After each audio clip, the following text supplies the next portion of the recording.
Is fear of doing something in your business holding you back? Well, we're going to talk about tackling that and how to deal with it moving forward. So come right back.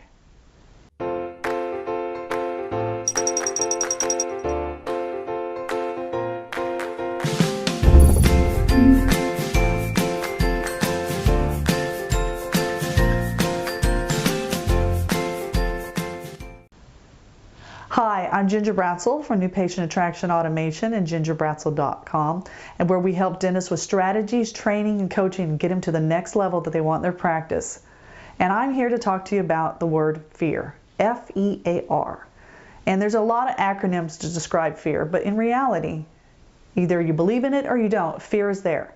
It is paralyzing for every human being. But what do? You know, all of us have it. So what makes great people deal with it and get through it? How do they put it in their place? And what holds other people back from being where they want to? Well, I heard a great podcast by Seth Godin.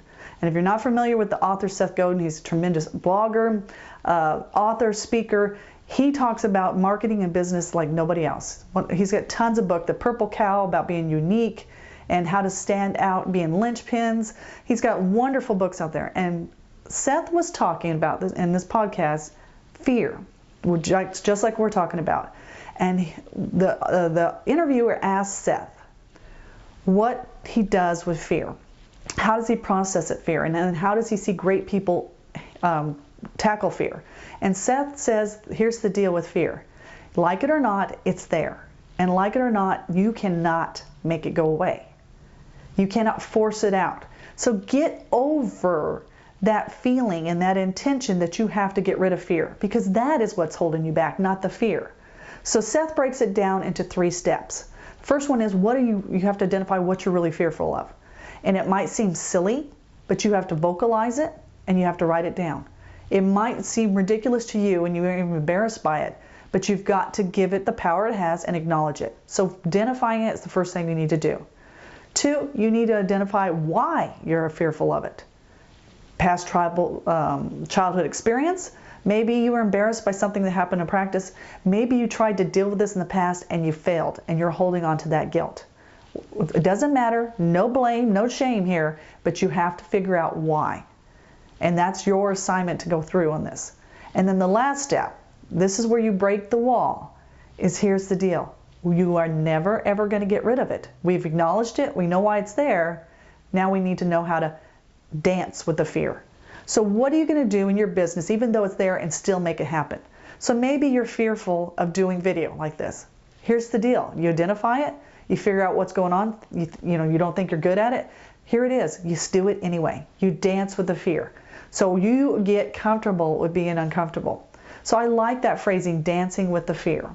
So your internal mission this week, this is private, this is not something you're going to share with the team. And every person in the office should do this because we all have it. Every human on earth is figure out what your fear is, what's holding you back. Why aren't you doing something? And learn why you have it, what it is, and then what are you going to do to dance the fear. And as Nike says, just do it. You move forward doing it. And you will find a place to constrain that beast of the fear. It's never going to go away and you're always going to hear it. But now it's a caged monster that's put away and is not ruling your life.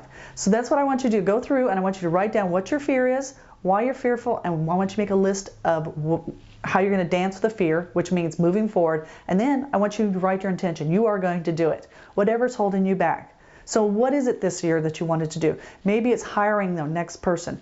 Maybe it's firing someone who's been with you for a long time and you're just afraid your practice is going to fall apart. Why are you feeling that way? Because it happened in the past. It was really traumatic last time you lost somebody and you didn't want to go through that again. Here's the deal. It's got to be done. I know I'm going to hire better next time. We're going to put that monster in the cage and we're going to pull the trigger. We're going to do it. So that's your mission. I want you to go out and dance with the fear this week. Take care.